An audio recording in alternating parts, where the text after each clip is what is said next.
Ça t'intimide un peu le nouveau setup, hein?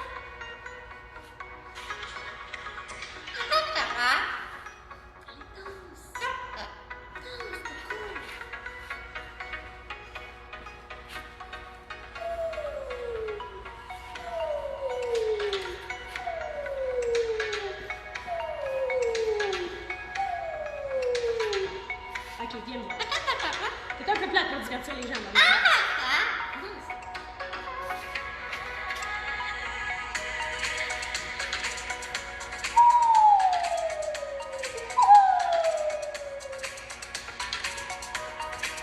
Coco, dans toute ta splendeur. Coco, dans toute ta splendeur. On fait des danses au chat, on fait des danses Coco.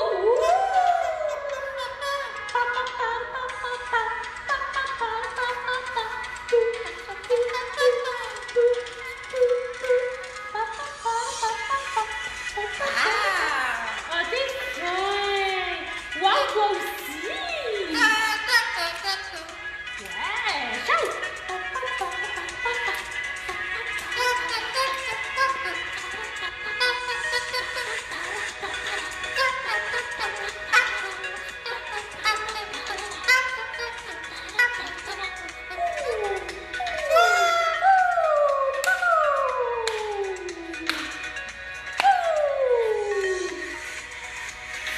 On continue, Coco! On danse! Fais du Zumba avec moi! Yeah!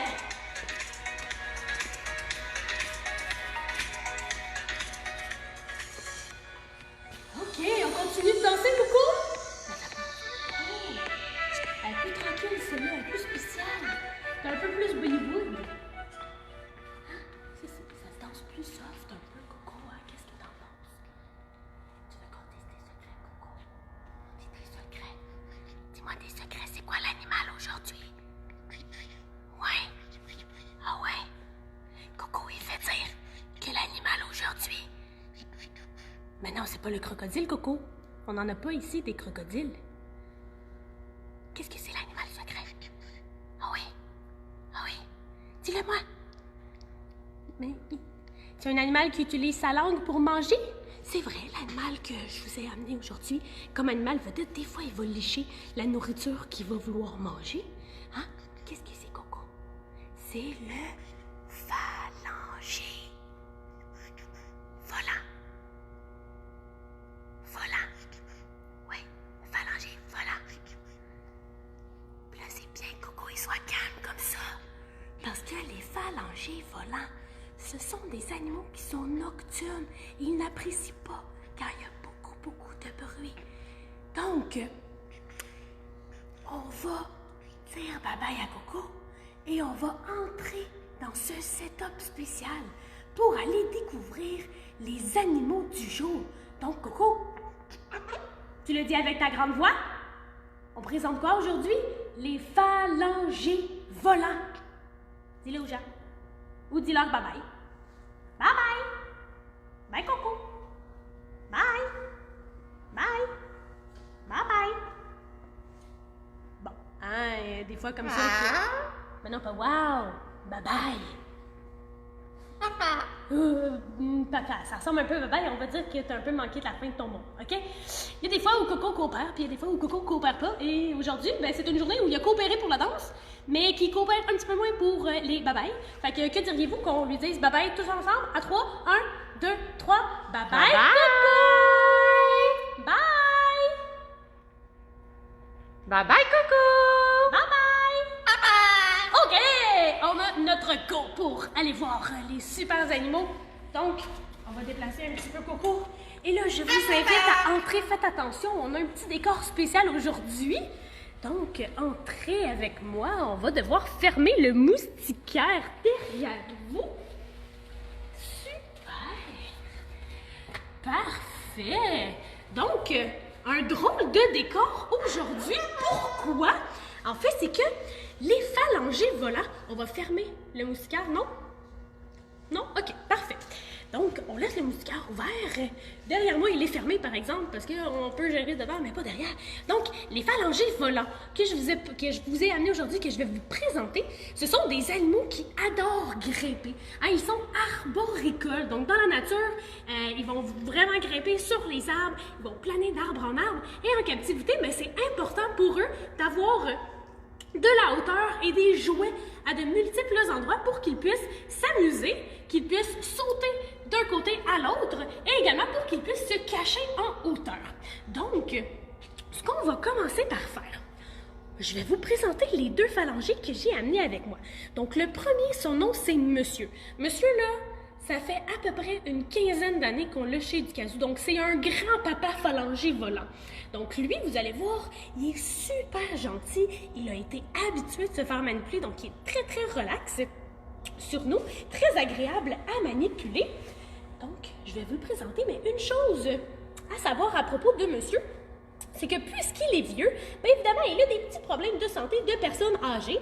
Hein? Donc, parfois, ça arrive qu'il va avoir des petites crises d'épilepsie. Donc, ça, c'est quelque chose qu'on contrôle vraiment très bien chez Ducazou et c'est la raison pour laquelle il ne va plus sur la route. Hein? Pour éviter d'occasionner des stress supplémentaires, évidemment, on ne voudrait pas mettre en péril sa santé.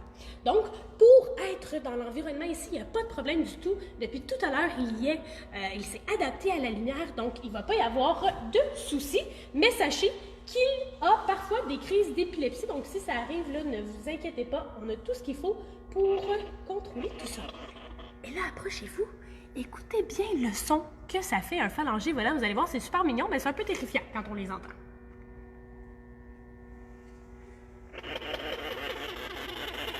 Hein? Donc ça, c'est un grognement qui signifie « Pourquoi tu me réveilles en plein milieu de ma sieste? » Hein? Donc, ça ne fit vraiment pas avec la belle petite face qu'on va voir très bientôt. Ah! Ils sont là-dedans, finalement. Oh là là, c'est ce qu'on appelle un phalangé pas content. Donc, regardez bien cette petite face trop mignonne! Donc, c'est vraiment chou. Donc, ici, on a le beau monsieur, hein, comme je vous disais tout à l'heure, qui est super habitué de se faire manipuler. Donc, un très, très gentil phalangé. Et caché juste en dessous, donc dans la poche également, on va avoir Lilo. Lilo qui est un phalangé volant qui est un peu plus jeune, qu'on a reçu là, il y a environ 1 an et demi ou 2 ans. Donc, ce phalangé-là n'avait pas été habitué de se faire manipuler. Et, évidemment, il y a de l'amélioration. Elle croque moins les doigts. Elle crie moins aussi quand vient le temps de la sortir. Mais ça va arriver qu'elle va encore avoir des petits réflexes, là, des petits réflexes de grogneuse, de grincheuse. Donc, le beau monsieur qui vient vous dire un petit coucou. Donc, salut, monsieur. Donc, avant de vous présenter Lilo, ce que je vais faire, c'est que je vais vous parler un petit peu de l'anatomie du phalangé volant, étant donné que monsieur est là, qu'on le voit très, très bien. Donc, vous voyez, le phalangé, c'est vraiment la taille adulte. Donc, c'est très rare que ça va être plus gros que ça. Qu'est-ce qu'on remarque de prime abord sur le phalangé volant? Bien, évidemment, on va remarquer ses grands yeux globuleux. Et là, ça me fait penser, si vous avez des questions pendant la vidéo, c'était comme un petit setup, une entrée spéciale, mais si vous avez des questions pendant la vidéo, ne vous gênez surtout pas pour me les poser. Ça va me faire super plaisir d'y répondre pendant la vidéo. Monsieur, veux-tu venir sur la petite doudou, mon chéri? Avant de débuter, on avait Sully Lecourt qui se demande, ma fille Juliane demande, ils ont quel âge? Parfait. Bien, comme je disais, en fait, là, monsieur, c'est vraiment un vieux phalangé volant. Donc, il a environ là, un petit peu plus qu'une quinzaine d'années. Donc, précisément, l'âge des animaux, on ne le sait pas trop, étant donné que ce sont des animaux qui arrivent au refuge déjà adultes. Donc, monsieur, il était adulte quand il est arrivé chez nous. Également, Lilo était aussi adulte, mais est un petit peu plus jeune. Monsieur, ça fait une quinzaine d'années qu'on l'a. Donc, on suppose qu'il a environ 15-17 ans, grosso modo. Pour ce qui est de Lilo, on va soupçonner qu'elle a environ là, 5 à 6 ans. Donc, c'est une jeune femelle. Donc, voilà. Donc, elle va encore avoir beaucoup d'années avec nous, étant donné que les phalangés volants, ça va vivre environ entre 10 et 15 ans, donc avec de bons soins. En captivité, ça vit longtemps. En nature, ça va vivre généralement autour de 4 à 7 ans. Donc, c'est vraiment moins longtemps parce que, bien évidemment, ils vont avoir des prédateurs comme les rapaces, comme les renards et d'autres mammifères plus gros qui pourraient vouloir les manger. Donc, ce qu'on disait tout à l'heure, au niveau des yeux, hein, regardez les grands yeux globuleux. Donc ça, c'est très, très caractéristique d'un mammifère qui est nocturne. Donc, il va avoir de très grands yeux comme ça pour pouvoir aller capter un maximum de lumière dans son environnement la nuit. Une chose à savoir à propos de leur vision, c'est que, ils voient en noir et blanc, donc ils n'ont pas la capacité de voir les couleurs, mais on s'entend, pour un animal qui est nocturne, c'est pas nécessaire de voir la couleur. Et là, je sais exactement où mon petit monsieur se dirige, donc ce qu'on va faire, c'est qu'on va l'envoyer là où il veut aller. On lui a préparé un petit snack de collation, de petites gâteries spéciales pour lui, plein de petites gâteries qu'il apprécie manger, donc c'est exactement là qu'il voulait aller. Donc, qu'est-ce qu'on a comme... Ah, il veut peut-être aller chercher la petite poche. Donc, qu'est-ce qu'on a comme petite gâterie? Eh bien, on a des petits escargots, on a de la mangue. Donc, approchez-vous un petit peu ici. On a de la mangue. Et là, mettez-vous sur le côté si vous êtes en mesure, parce que mon petit monsieur, regardez qu'est-ce qu'il fait. Il liche. Ça ici, c'est un mélange qu'on appelle du BML. Donc, c'est vraiment un produit qui est fait exprès pour les phalangers volants.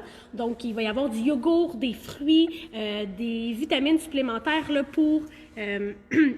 qui sont très bons, en fait, pour leur système et tout. Et monsieur adore ça. Bon. Autre petite gâterie qu'on peut donner parfois aux phalangers volants, ce sont les raisins secs enrobés de yogourt. Donc, c'est un petit yogourt aux petits fruits. Donc, monsieur, il adore les raisins secs enrobés de yogourt. Regardez comme il les prend vraiment avec ses petites pattes. Hein? Donc, c'est vraiment un animal là, qui va tenir la nourriture donc, dans ses mains pour la manger. Donc, on appelle ça des pattes préhensiles. Donc, pendant que mon petit monsieur est en train de manger, on va essayer de sortir la belle Lilo. Sully voulait savoir, ils viennent de où? Les phalangers volants, ce sont des animaux qui sont originaires de Nouvelle-Guinée ou encore d'Australie. Donc, on va les retrouver là, dans ces endroits-là. Et les phalangers volants, en fait, il y a des fossiles qui ont été retrouvés, des fossiles de plus de 1,6 million d'années qui ont été retrouvés en Australie. Donc, ce sont des animaux qui habitent dans cette région-là depuis vraiment très, très, très longtemps. Veux-tu aller un peu sur les branches, mon petit monsieur? Tu coinces, hein? On voit actuellement que les griffes de monsieur prennent parfois un petit peu dans les tissus. Alors, normalement, il est très important de tailler les griffes. Monsieur, on procède un peu moins à sa taille de griffes parce qu'on a remarqué au refuge que ça déclenche des crises d'épilepsie.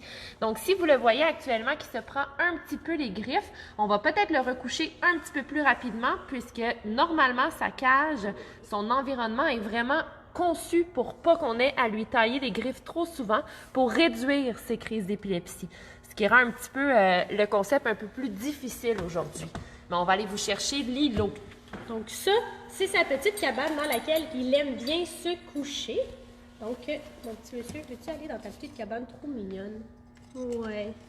Il veut venir vous voir, hein? C'est un phalanger vraiment très sociable, comme je vous disais tout à l'heure. Hein? Donc, il apprécie vraiment beaucoup être avec nous parce que ça fait longtemps qu'il est manipulé. Donc, ce qu'il va faire, en fait, ça représente grosso modo leur type d'habitat qu'ils vont avoir dans la nature. Donc, généralement, ils vont aller dans les arbres et ils vont se creuser des petits trous. Là. Ils vont aller se chercher des petits terriers, des trous qui ont déjà été creusés aussi parfois pour aller se cacher de leurs prédateurs et y passer toute la journée. Et un phalanger volant, ça dort environ 12 heures par jour. Donc, c'est vraiment très, très longtemps dans la journée qu'il va passer à dormir. Donc, on voit que Madame Lilo n'est pas très, très de bonne humeur. Hein? Donc, elle n'a pas du tout envie de se faire déranger. Mais ça, c'est typique. Hein? Les jeunes phalangers qui ne sont pas habitués de se faire manipuler. Donc, je vais juste m'assurer de bien serrer mon petit monsieur ici dans la petite cabane. Comme ça. Super. Donc, est-ce qu'un phalanger, voilà, est-ce qu'on a une question? Oh oui, on en a beaucoup. Alors, parfait, allons-y avec les questions alors. Gabrielle et Sophie se demandent comment différencier le mâle de la femelle. Super. Ben, en fait, le mâle va être plus gros que la femelle. La femelle va être vraiment beaucoup plus petite, plus menue. Une chose qui est super importante à savoir sur les phalangers volants, ce sera pas bien là. On va essayer de la sortir comme il faut. Une chose qui est importante à savoir sur les phalangers volants, c'est que ce sont des marsupiaux. Donc, qui fait partie des marsupiaux? Eh bien, on pense par exemple aux kangourous, aux koalas. Donc, eux également, ce sont des marsupiaux. Et les marsupiaux possèdent une poche ventrale qu'on appelle le marsupium. Donc, les femelles vont avoir un marsupium. Donc, c'est vraiment la poche ventrale qu'on va pouvoir aller voir assez facilement là, chez la femelle lorsqu'ils sont en bas âge et qu'ils ont été habitués de se faire manipuler. C'est pas un problème d'aller regarder. Quand ils sont plus vieux, qu'ils sont pas habitués de se faire manipuler, c'est certain que ça peut occasionner des petites périodes de croque de doigts. Une autre question. Thomas se demande combien de bébés peuvent-ils avoir? Donc, les phalangés volants, veux-tu aller te promener un petit peu? Ou peut-être Kat, dans le petit ballon de soccer ici. Donc, combien de bébés ça peut avoir un phalangé volant? Bien, ça va avoir environ 1 ou 2 bébés maximum par portée. Donc, c'est vraiment un nombre assez restreint de bébés parce que ce sont des animaux qui vont donner beaucoup de soins parentaux à leurs petits bébés. Donc, les bébés qui vont rester là avec leurs parents au moins 4 mois facilement, le temps d'être sevrés du lait. Donc, c'est quand même peu de bébés. Et voilà, donc le marsupium, ils vont seulement avoir une poche. Donc évidemment, on ne peut pas avoir trop de bébés pour remplir cette poche-là. Oui. Yannick veut savoir l'histoire de Monsieur et Lilo. Pourquoi ils ont été abandonnés et qu'ils sont au refuge? OK. Ben, en fait, l'histoire de Lilo, ben, grosso modo, pour les deux, c'est vraiment, grosso modo, le même type d'histoire parce que les phalangés, il y a beaucoup de gens qui trouvent ça tellement mignon puis qui se disent « Oh, ça doit être facile d'avoir un phalangé volant comme animal de compagnie. » En fait, c'est pas tout à fait ça. Hein? C'est certain que c'est pas l'animal le plus facile à avoir à la maison. Pas que c'est un mauvais animal de compagnie, c'est seulement un animal qui est très caractériel. Est-ce qu'on la voit un petit peu, la belle Lilo? Non, pas beaucoup. Elle se cache, la coquine. On la voit de mon côté à moi un petit peu. Coucou! Peut-être lui donner un petit morceau elle aussi. Donc, c'est ça. Donc, ce n'est pas un animal qui est nécessairement facile à avoir à la maison. Donc, c'est certain qu'il faut avoir un minimum 2 à 3 heures par jour à leur donner pour les rendre gentils, les manipuler. Donc, c'est certain que les gens n'ont pas nécessairement tout ce temps à leur donner. Et c'est ce qui fait en sorte que souvent, ils vont être abandonnés parce que, bon, on se rend compte que finalement, c'est pas un animal qui apprécie la manipulation nécessairement si on s'y prend pas bien ou qu'on n'a pas assez de temps à leur donner. Donc, ça peut influer un peu sur le fait de garder ou non cet animal comme animal de compagnie. Donc, je pense que Lilo, elle a envie d'aller se promener. Est-ce qu'on avait d'autres questions? Oui, Marie-Lou veut savoir comment ils se défendent. Comment ils vont se défendre? En fait, moi, je me mettrais vraiment proche ici parce que j'ai l'impression qu'elle va peut-être sauter dans l'arbre. Donc, ils n'ont pas vraiment une super bonne technique pour se défendre, mis à part leur bruit. Donc, vous avez entendu tout à l'heure là, les petits bruits qui ressemblent à des petits grognements. Donc, ça, c'est une bonne technique pour eux, pour éloigner tout prédateur potentiel, parce que quand on entend ce bruit-là, on s'attend vraiment à avoir une espèce de grosse bestiole. Hein? Donc, c'est une bonne technique pour eux. Autrement, ils n'ont pas vraiment de façon de se défendre en particulier, mis à part la fuite. Et comment ils vont fuir? En fait, bon, notre belle Lilo essaye de fuir sur le petit cordage. C'est certain que c'est pas la technique la plus efficace de son côté à elle. Mais, je ne sais pas si vous avez été en mesure de voir... Oups, excuse-moi mon petit chat. Je ne sais pas si vous avez été en mesure de voir, mais ils ont, entre leurs pattes avant et leurs pattes arrière, une couche de peau. Donc, ça ici, qu'on appelle le patagium. Donc, c'est vraiment ce qui va leur servir à planer. Est-ce que tu veux sauter, ma poulette? Vas-y, saute sur l'escrigne, on l'a mis là juste pour toi. Donc, le patagium va vraiment leur servir à se sauver. Et les phalangés volants peuvent faire des sauts. Donc, ils peuvent planer d'arbre en arbre. Et ce sont des sauts qui peuvent atteindre parfois jusqu'à 50 mètres de long. Donc, ce sont vraiment de très grands sauts qu'ils vont faire. Et là, vous voyez la tente moustiquaire. C'est un bon petit terrain de jeu pour les phalangés volants parce que justement, ils peuvent se lancer d'un côté à l'autre. Ils peuvent se promener tout bonnement selon leur guise. Donc, évidemment, il faut s'assurer que la taille de griffe, elle est adéquate pour s'assurer qu'ils ne coincent pas. Également aussi, le grillage peut faire en sorte qu'ils vont plus ou moins coincer dans les petites mailles. Est-ce qu'on avait d'autres questions? Joanne veut savoir, est-ce que ça mord quand on essaie de les apprivoiser? Oui, Joanne. Tu vas te faire croquer les doigts si tu décides d'adopter un phalangé volant qui n'est pas habitué à la manipulation. Donc, ça a vraiment des bonnes petites dents. Donc, on va prendre la petite couverte, on va le ramener plus au centre, le beau phalangé. Donc, ça a vraiment des petites dents, des incisives qui sont vraiment très, très longues parce que dans la nature, les phalangés volants vont manger de la sève. Ils vont prendre la sève sur l'écorce et pour ce faire, ils doivent gruger l'écorce vraiment pour aller récolter la sève. Donc, leurs dents sont vraiment très, très, très efficaces pour gruger, là. Donc, ma belle Lilo qui veut retenter sa chance sur la corde. Sophie veut savoir, est-ce qu'ils ont une odeur désagréable? Oui, en fait, les phalangés volants vont avoir une odeur musquée, qu'on dit. Donc, ça va être vraiment une odeur qui est assez particulière. Ça sent pas nécessairement très bon. Et les mâles, beaucoup plus que les femelles, parce que, bon, les mâles vont avoir des glandes odorifantes au niveau du cou, de la tête, du menton et même du cloaque, donc de la partie anale. Et ces glandes-là vont être utiles pour le marquage. Donc, tout ce qui va se trouver sur leur territoire, dans leur environnement, eh bien, ils vont le marquer avec ces glandes-là afin de se souvenir qu'est-ce qui est leur territoire.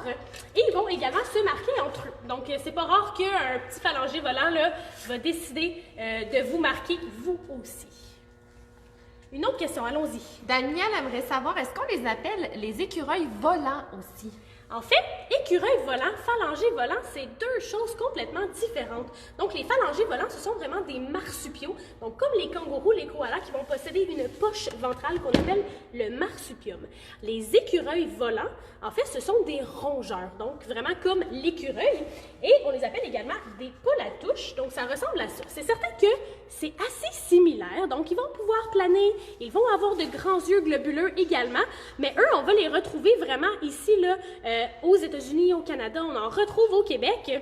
Et si vous voulez regarder dans ma main, on disait tout à l'heure que les phalangés marquaient leur territoire et tout, eh bien, ça va être à coup d'urine et à coup de petites crottes qu'ils vont marquer leur territoire. Donc, c'est vraiment pas rare qu'on va se ramasser avec de l'urine ou des excréments sur les murs à la maison, par exemple, parce qu'ils vont vraiment s'assurer de tout marquer ce qu'il y a dans leur environnement. Mon petit monsieur, veux-tu y aller?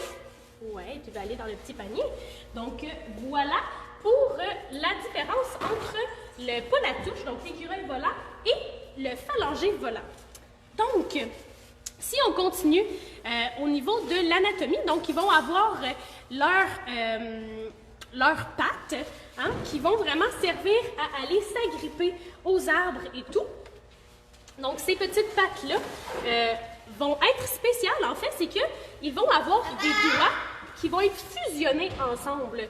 Donc, ces petits doigts-là, en fait, ça leur donne un type de patte qu'on dit syndactyle parce qu'ils ont 2 orteils sur les 5 de la patte avant qui vont être fusionnés ensemble. Donc, ça va vraiment les aider quand ils vont grimper dans les arbres là, pour pouvoir s'agripper adéquatement.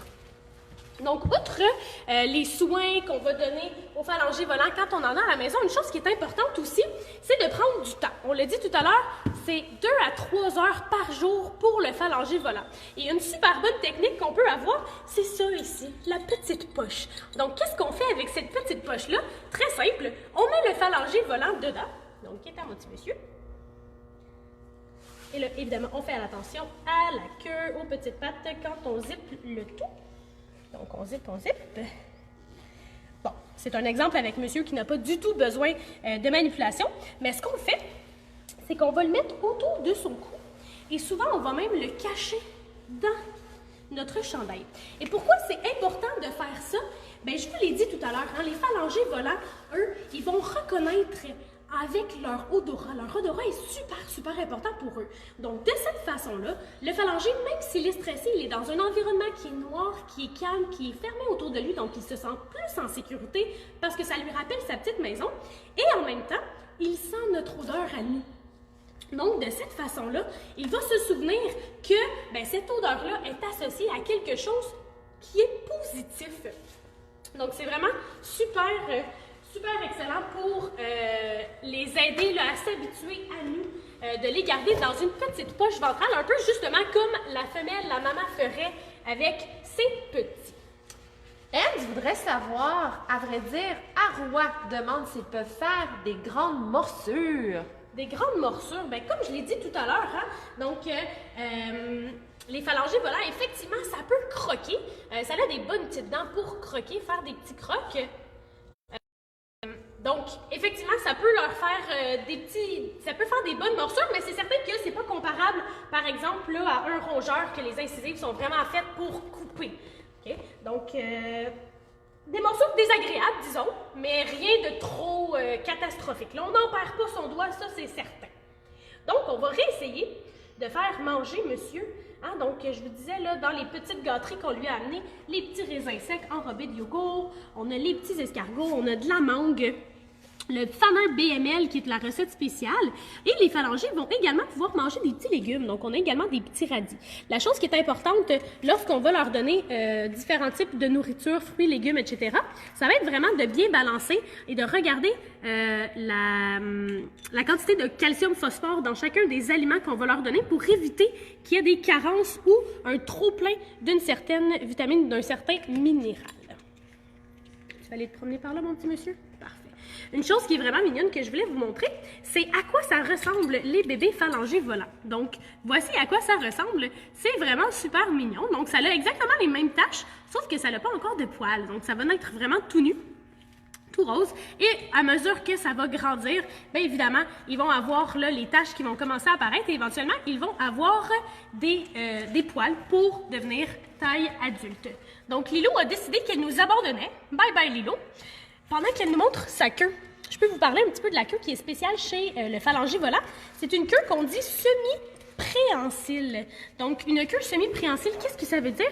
Ça veut dire qu'il va l'utiliser pour se tenir dans les arbres. Donc, il va l'enrouler autour de sa queue. Donc, c'est pas une queue qui va servir à aller chercher de la nourriture à proprement parler. Oups, ma bouteille d'eau qui roule, excusez-moi. Donc, c'est pas une queue qui va servir à aller chercher quoi que ce soit, mais ça va vraiment servir à aller s'accrocher comme il faut. Donc, c'est un réflexe pour eux de venir tenir comme ça là, avec leur queue pour s'assurer d'avoir un support supplémentaire. OK! Oh, monsieur, il commence à être fâché un petit peu, il commence à être grognon. Donc, Lilo aussi. Hein? Donc ça, c'est le petit bruit grognement que je vous disais tout à l'heure, qui est caractéristique du phalangé lorsqu'il ne veut pas être dérangé. Et là, que diriez-vous qu'on regarde un petit vidéo? Parce que nos deux phalangés n'ont pas été super décidés à vous montrer comment ils se servent de leur patagium. Donc, on va regarder une petite vidéo pour savoir comment ils se déplacent. Donc, grâce à leur patagium, qui est vraiment la peau entre les pattes antérieures et postérieures. Donc, ouais, le saut du phalangé. Super, ce sera pas bien long, on vous prépare ça et on vous le montre à l'instant. Et là, ça paraît peut-être pas, mais Coco est en arrière puis il dit rien. C'est étonnant. Profitons-en. On a une question en même temps. Une question de Stéphanie. Avez-vous déjà eu des bébés chez Educazo? Non, chez Educazo, on n'a jamais eu de bébés. Donc, on ne prône pas la reproduction nécessairement. Puis, c'est jamais arrivé, en fait, qu'il y ait des bébés. Une chose à savoir à propos de la reproduction, c'est qu'il va toujours y avoir, ils vont vivre en colonie, les phalangés volants. Donc, les phalangés volants vont vivre en colonie environ d'une dizaine d'individus, puis il va toujours y avoir un mâle qui est dominant. Et c'est ce mâle-là qui va réussir à accoupler toutes les femelles. Donc, les mâles dominants sont polygames. Donc, ils vont vraiment vouloir accoupler toutes les femelles de la colonie. Et c'est seulement eux qui ont le droit de le faire. Les autres mâles, ben, eux sont de type subordonné, ils sont plus soumis, donc ils sont dans la colonie, mais ils ne vont pas servir lors de la reproduction. Donc peut-être que nous, c'est parce que soit monsieur il est trop vieux, soit monsieur il n'est pas intéressé, ou monsieur n'est peut-être pas un mâle typiquement dominant dans la colonie qu'il va former avec ses petits amis. Et monsieur, il a eu beaucoup d'amis dans le temps. Hein? Il a eu Elvis, il a eu Grincheux, Lilo, évidemment. Hein? Donc, il a eu plusieurs petits amis. Et monsieur, ben, c'est le grand-papa de tous les phalangés. Il leur résiste tous. Donc, comme je vous disais tout à l'heure, là, en captivité, ça vit environ 10 à 15 ans avec de très bons soins. Puis nous, les phalangés, les animaux, quand ils arrivent ici, on ne sait pas nécessairement l'âge qu'ils ont. Donc, parfois, ben, ça peut arriver qu'ils vont être beaucoup plus vieux que qu'est-ce qu'on nous dit en réalité. Donc, est-ce qu'on avait d'autres questions sur le phalangé? Oui, dans le fond, on voudrait savoir, au niveau de ses oreilles, est-ce que parfois il va les bouger pour entendre les bruits? Ben oui, effectivement, il va faire bouger ses oreilles. Ils ont des muscles à la base du pavillon, donc le pavillon qui est la partie qu'on voit à l'extérieur. Donc, ils vont avoir des muscles à cet endroit-là. Et ces muscles-là, ben, ils vont servir justement à orienter les oreilles dans le sens des sons qu'ils veulent capter. Donc, ça leur permet notamment de trouver les prédateurs. Roxane, j'aimerais que tu nous dises, est-ce que c'est un bon animal à avoir à la maison? Ce n'est pas nécessairement un mauvais ou un bon animal de compagnie. Ça dépend en fait du temps qu'on a à leur donner et de la motivation. Parce que comme je disais tout à l'heure, le phalangier volant, c'est un animal qui demande beaucoup de temps.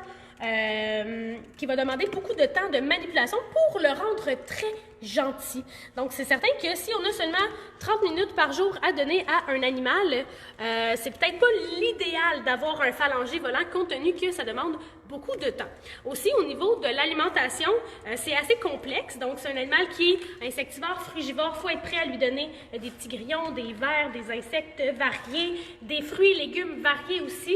Et il faut toujours lui apporter des suppléments. Donc, c'est quand même assez important là, comme alimentation chez le phalangier. Il faut vraiment qu'il y ait une alimentation qui est très variée. Donc, c'est pas nécessairement l'animal le plus facile à avoir à la maison, mais quand on a beaucoup de temps, beaucoup de connaissances, qu'on a pris le temps de prendre en considération tout ce que ça implique d'avoir un animal comme un phalangier volant, ben ça peut être intéressant de l'avoir chez soi. Et c'est un animal aussi qui va s'attacher à son maître. Donc, une fois qu'il a un maître là, qu'il va apprécier, qu'il va aimer et qu'il va reconnaître, ben à ce moment-là, c'est un très bon animal, ça va être super mignon. Poche ou pas dans la petite poche, on peut même les mettre dans des tentes moustiquaires comme ça là, pour s'amuser avec eux. Et avant de terminer, Stéphanie voudrait savoir, elle n'a pas remarqué si ça a été dit, mais est-ce qu'il a une poche pour les bébés comme les kangourous ou s'il transporte les petits sur son dos comme un opossum? Bien en fait, c'est un joyeux mélange des deux, Stéphanie. Donc les phalangiers volants, ce sont des marsupiaux. Donc ils vont avoir le marsupium, donc la belle Lilo qui est cachée juste ici. Si tu vas de l'autre côté, tu la verrais mieux, je pense. Donc qui ont un marsupium et rendu à un certain âge, bien, les bébés vont sortir et se laisser promener sur le dos de la maman. Donc c'est vraiment un joyeux mélange des deux, mais les femelles possèdent effectivement des marsupiums. Donc j'espère que vous avez trouvé intéressante la capsule sur les phalangiers volants, que vous les avez trouvés super mignons, super intéressants. Je vous invite à nous suivre sur nos différentes plateformes éducatives et si ça vous tente de faire un moment en famille, tout le monde ensemble, souligner l'anniversaire d'un petit coco dont la fête est en ce moment en ces temps de confinement, bien, on a un super nouveau forfait qui est l'animation Zoom, en fait, qu'on peut faire donc avec des animaux spéciaux qui sont sélectionnés, qui normalement ne sortent pas nécessairement sur la route, donc qui sont sélectionnés vraiment pour ce forfait-là. Donc, si ça vous intéresse, bien, appelez-nous, écrivez-nous. C'est correct, mon chéri. Appelez-nous, écrivez-nous sur Facebook. Ça va nous faire super plaisir de vous en dire davantage sur les fameux forfaits Zoom. Et d'ici là, ben moi, je vous souhaite une belle fin de journée.